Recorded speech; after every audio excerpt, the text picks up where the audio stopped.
ও মিস্ত্রি, কিসের ভয়? মা আছে তো, কেউ আর ছোট্টকুনিও লাগতে দেবে না। আমি বলছি কিচ্ছু হবে না, কিচ্ছু হবে না সোনামা, কিচ্ছু হবে না, কিচ্ছু হবে না।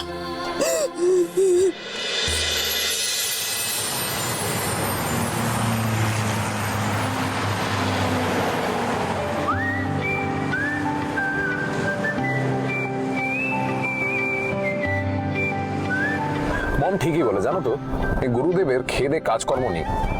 আজ চতুর্দশী, কাল একাদশী, পরশু এই পুজো করো, ওই পুজো করো।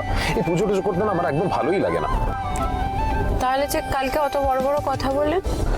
আরে ওটা দুটো কজ আছে, এক তো মমকে খেপানোর জন্য, আর আরেকটা বাবার ইচ্ছার মানটা রাখার জন্য।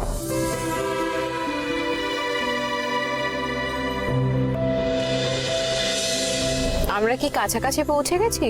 কর্তাবাবু যে বলেছিলেন মন্দিরটা অনেক গাছপালার মাঝখানে, খুব সুন্দর জায়গা। সেই জায়গা এখন অনেক দূর। সামনে দেখো একটা ক্যাফেটেরিয়া আছে, ওখানে চলো গিয়ে কিছু কফি আর স্ন্যাক্স খেয়ে নি। ইনফ্যাক্ট ওখানে না খুব ভালো ব্রাউনি পাওয়া যায়। না না, আমি খাবো না। শিওর? হ্যাঁ, আমি পুজোর আগে এমনিও কিছু খাই না, আর কর্তাবাবু বলেওছেন পুজোর আগে কিছু না খেতে। তোমার কর্তাবাবুর কথা তুমি শোনো, আমি যাচ্ছি। না না, আপনিও খাবেন না। কেন? দেখুন, যে কারণেই হোক বলে যখন ফেলেছেন পুজোটা তো দিতেই হবে না, তাহলে নিয়ম মেনে দেওয়াটাই ভালো। ঠিক আছে, খাচ্ছি না। না না, এটাও খাওয়া যাবে না। তুমি না আমার উপরে বসিং শুরু করে দিয়েছো। আমি শুধু আপনার স্ত্রীর কর্তব্য করছি, ব্যাস। হ্যাঁ, স্ত্রীর কর্তব্য। এখানে কে কার স্ত্রী? তুমি তো আমার স্ত্রী নও, আর আমি তোমার স্বামীও নই। এখানে বাইরের তো কেউ নেই।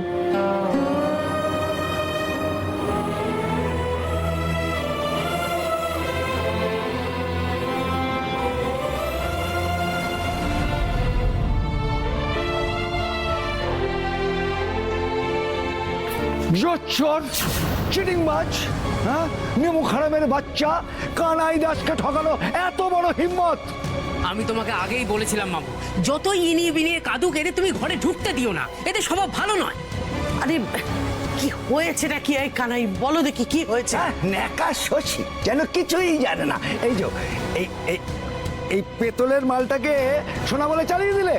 আমরা তো বলিনি এটা সোনার, আপনি তো নিজেই ভুল বুঝে নিয়ে চলে গেলেন। হ্যাঁ, সেটা আমার দোষ হয়েছিল। আমি হয়তো অন্ধকারের মধ্যে পেতলকে সোনা ভেবেছিলাম, কিন্তু তুই বা বলিসনি কেন যে এটা সোনা নয়, এটা নকলি মাল?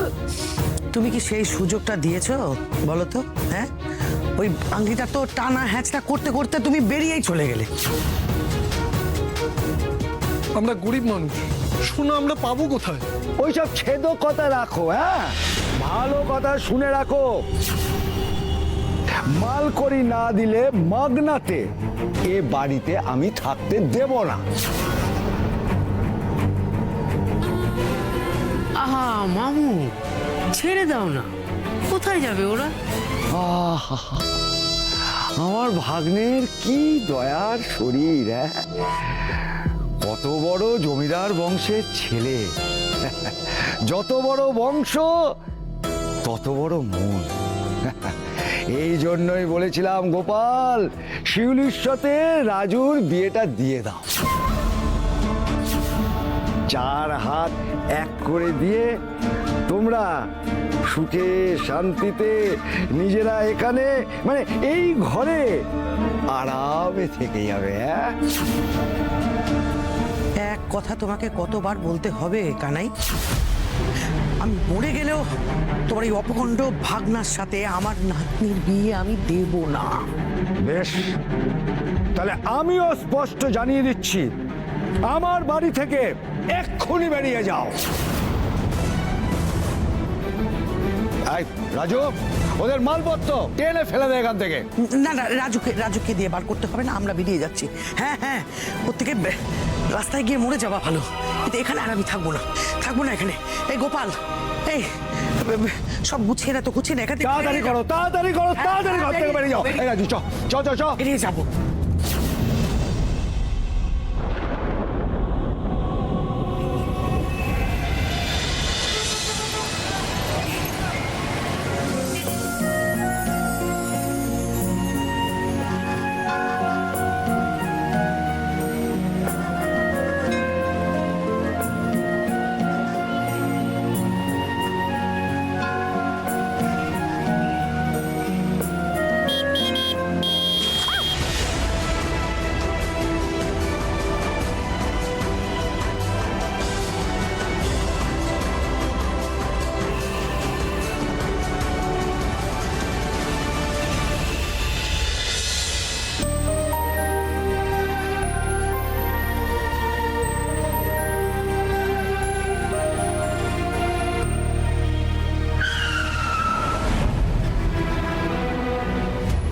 What nonsense! এইভাবে কেউ গাড়ি দাঁড় করিয়ে রাখে?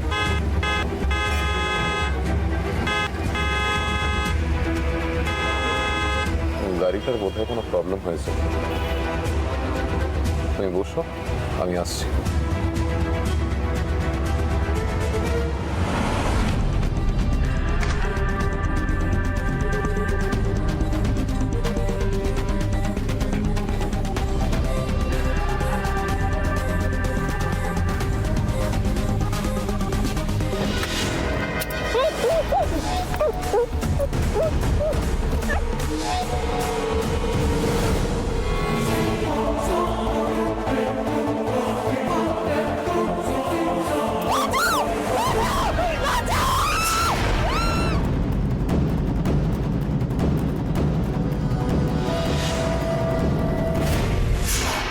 দেখলি দেখলি কাণ্ডটা দেখলি কি আরম্ভ করেছে বলতো? দিনে দুপুরে একটা জলজান্ত মেয়েকে আমাদের চোখের সামনে ট্রেনে চলে গেল। কি ব্যাপার ভাই, গাড়িটা এইভাবে মাঝ রাস্তায় দাঁড় করে রেখেছো যে? আমি কি এখানে শক করে দাঁড়িয়ে আছি নাকি? হঠাৎ করে গাড়িটা স্টার্ট নিচ্ছে না। আশেপাশে মিস্ত্রির জন্য গেছিলাম, পাইনি। দেখি এখন একাই স্টার্ট করতে পারি কিনা।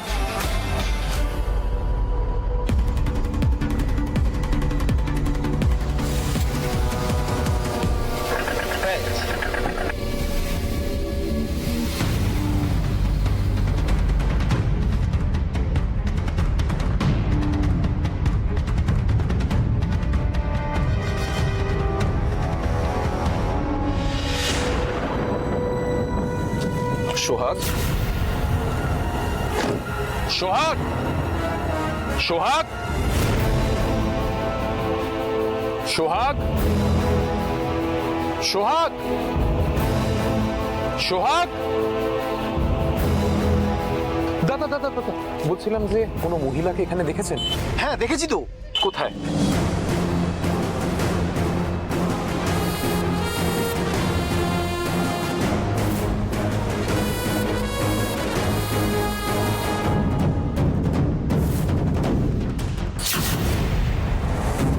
আমরা তো গাড়িটা পেছনে ছুটছিলাম, কিন্তু গাড়িটা এত স্পিডে ছিল যে